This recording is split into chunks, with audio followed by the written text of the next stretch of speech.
Разговараме со господинот Љупчо Арсовски, дипломат од кариера, инаку прв амбасадор на Република Македонија во Грција, сегашен председател на Комисијата за надворешна политика и европски интеграции на Либералната партија. Господин Арсовски, се чини дека дојдовме на вистинското место. Посредникот во преговорите меѓу Македонија и Грција за името Метјо Нимиц за грчки катимерини даде интервју. Познавачите на состојбите велат дека ова е едно прво интервју на Нимиц кое што е урамнотежено и исклучително избалансирано во однос на неговите ставови околу спорот со името. Едно ваше видување.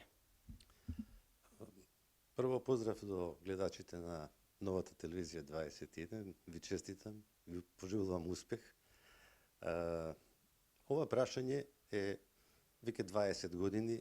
Во изминатиот период во неколку наврати јас му порачав на господинот Нимиц, кога и лично го познавам, да го извести Советот на безбедност дека ова прашање нема решение, бидејќи двете страни се длабоко во изминатиот период закопани во своите ровови и си ги кажуваат своите едните црвените линии, ние не го менуваме името и така натаму.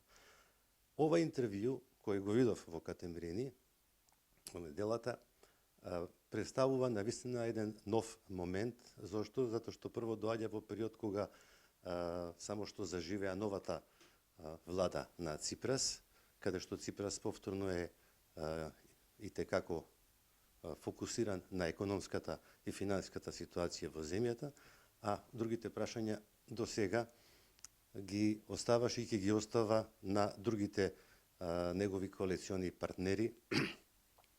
И доаѓа во еден период кога Ципрас мораше заедно со неговиот министер за надворешни работи во Њујорк неодамна да не влезе во салата каде што беше испишано името Република Македонија, што го организираше председателот Обама, врзано за миграциите и така натаму. Значи, во овој период кога доаѓа една ваква изјава на Нимиц околу тоа дека за 15 месеци добил задача, рок и така натаму од актуелниот секретар Бан Ки Мун да го реши прашањето, за мене е еден можен балон пробен, независно што Нимиц кажува дека е дојден моментот, меѓутоа овој момент, гледајќи она што се одвива во Македонија, може да биде и контрапродуктивен. Што значи тоа? Ние сме исправени пред една, да речам, многу компликувана ситуација во земјата, како земјата ќе излезе од оваа, да речам, политичка криза, предизвикана од сите работи што се случува во изминатите 9 години или и нешто повеќе.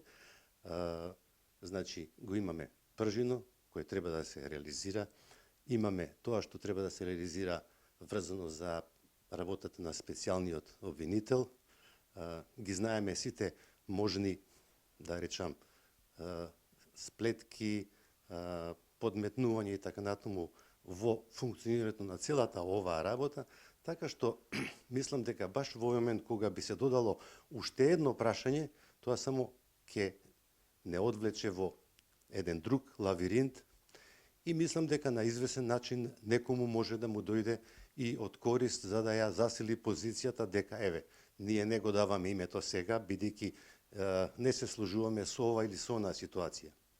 Јас така го толкувам во моментов појавувањето на Нимиц за Катемирини.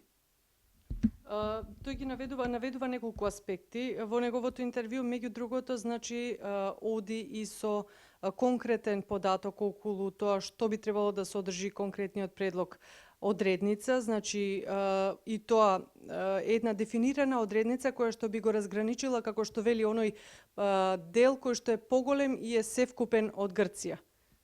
Да, Грција тврди дека има, бидејќи располага со територија 51% од согласно Букурешкиот договор, дека има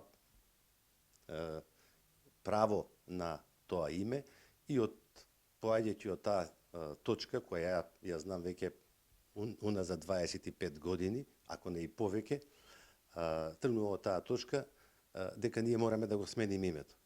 Сега, менувањето на името ги гледаме сега неколкуте варијанти, каде што малце и на еден груп начин вика да го задржи своето достоинство и така натаму земјата, дека ќе го смени името.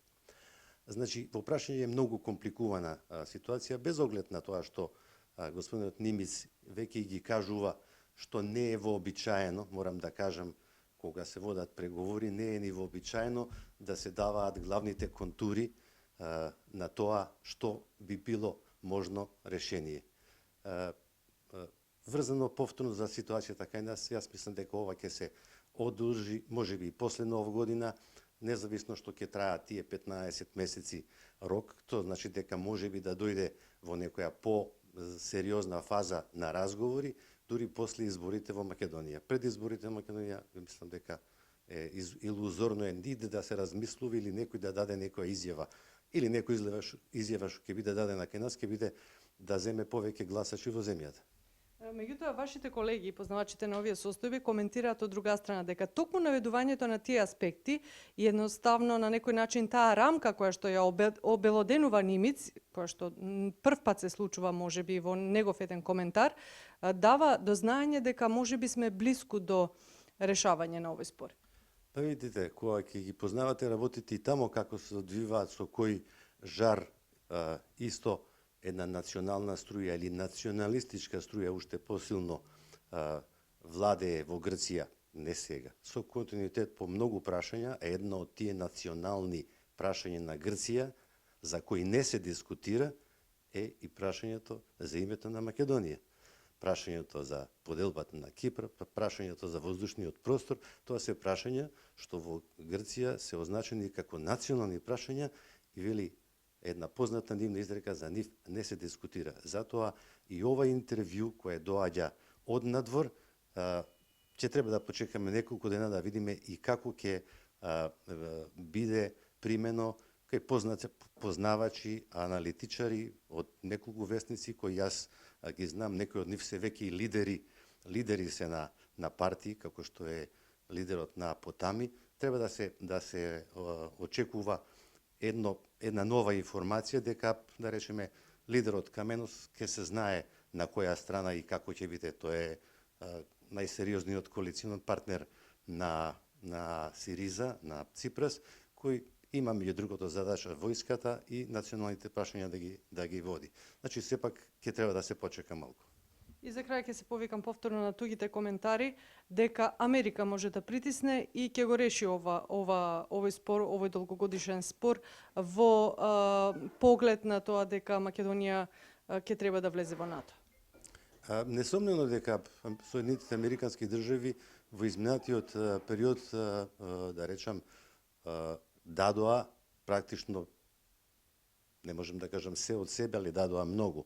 Од улогата на Холбрук, кога ја размрси ситуацијата во која западнаа двете земји, тогаш две земји кои требаше да воспостават дипломатски односи, да отворат амбасади и така натаму, па понатаму со една мала задршка од неколку години признавањето на Република Македонија со нејзиното уставно име. И сега доаѓаме во една фаза, можеби помалку ја скокнав Букуреш 2008 година од 2 до 4 април, кога сите мислевме дека ќе биде готово и дека Македонија ќе влезе во НАТО, зашто се заложи и јавно и со интервјуа и со изјави претседателот Буш тогаш во заменување. Меѓутоа и тогаш реков нема да биде ова, бидејќи парламентот во Грција на 3 дена пред да дојде Карамалис во Букурешт со 300 гласови гласаше за вето. Према тоа сите тие работи остануваат да висат и сепак покрај онаа што може да се пара во Република Македонија треба да се види како ќе биде и во Грција. Благодарам многу.